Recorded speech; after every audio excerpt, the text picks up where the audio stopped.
ঢাকা শহর থেকে মাত্র 18 কিলোমিটার দূরে নারায়ণগঞ্জ জেলার রূপগঞ্জ উপজেলার মুরাপাড়া গ্রামে দাঁড়িয়ে আছে এক অনন্য স্থাপনা নিদর্শন, মুরাপাড়া রাজবাড়ি।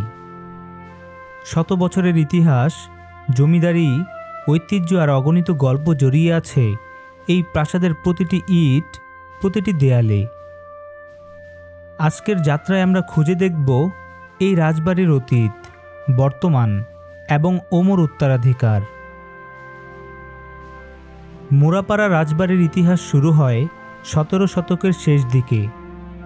প্রথম নির্মাতা ছিলেন বাবু রামরতন ব্যানার্জি। তিনি এখানে মুরাপাড়া জমিদারি প্রতিষ্ঠা করেছিলেন। তার উত্তরসূরিরা ধীরে ধীরে এই রাজবাড়িকে রূপ দেন এক অনন্য প্রাসাদে।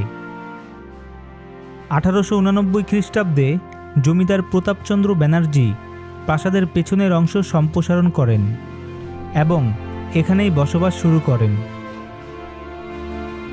তার পুত্র বিজয়চন্দ্র ব্যানার্জি 1899 সালে প্রাসাদের সামনের অংশ নির্মাণ করেন এবং খনন করেন 2টি পুকুর।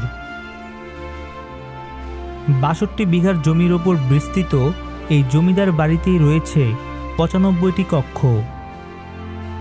বাড়ির সামনেই আছে একটি বিশাল পুকুর, আর পেছনে আছে তুলনামূলক ছোট আরেকটি পুকুর।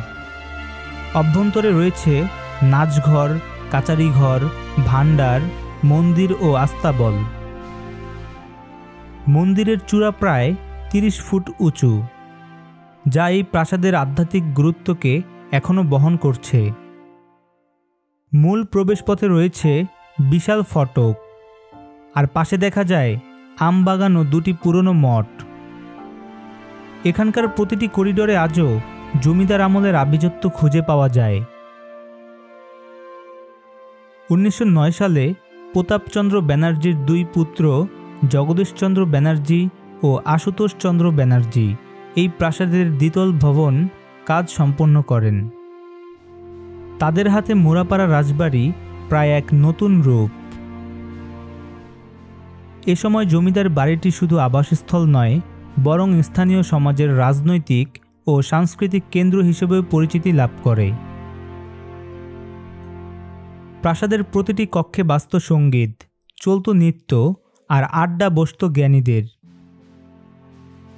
মুরাপাড়া রাজবাড়ি একসময় ছিল ঐশ্বর্য আর শিল্প সংস্কৃতির মিলন ক্ষেত্র। কিন্তু 1947 সালে ভারত উপমহাদেশ বিভক্ত হলে জমিদার জগদীশচন্দ্র ব্যানার্জি পরিবার নিয়ে কলকাতায় চলে যান। এরপরেই প্রাসাদ নিঃসঙ্গ হয়ে পড়ে। 1948 সালে পাকিস্তান সরকার এই বাড়ি দখল করে নেয়। প্রথমে এখানে খোলা হয় হাসপাতাল ও কিশোরী সংশোধন কেন্দ্র। পরবর্তীতে 1966 সালে শুরু হয় স্কুল ও কলেজের কার্যক্রম। বাংলাদেশ স্বাধীন হওয়ার পর 1986 সালে প্রত্নতত্ত্ব অধিদপ্তর এই রাজবাড়ির দায়িত্ব গ্রহণ করে। এরপর এটি প্রত্নতাত্ত্বিক স্থাপনা হিসেবে তালিকাভুক্ত হয়। আজ এটি সরকারি মুরাপাড়া কলেজ নামে পরিচিত। শত শত শিক্ষার্থী প্রতিদিন এখানে অধ্যয়ন করে। হাটে সেই প্রাচীন করিডোর দিয়ে, যেখানে একসময় জমিদার ও অতিথিদের পদাচারণা হতো। যদিও রাজবাড়ির অনেক অংশ ক্ষতিগ্রস্ত, তবু এর মহিমা আজও অটুট। প্রত্নতত্ত্ব অধিদপ্তরের উদ্যোগে সংরক্ষিত এই প্রাসাদ দেশের ঐতিহ্যের গুরুত্বপূর্ণ অংশ।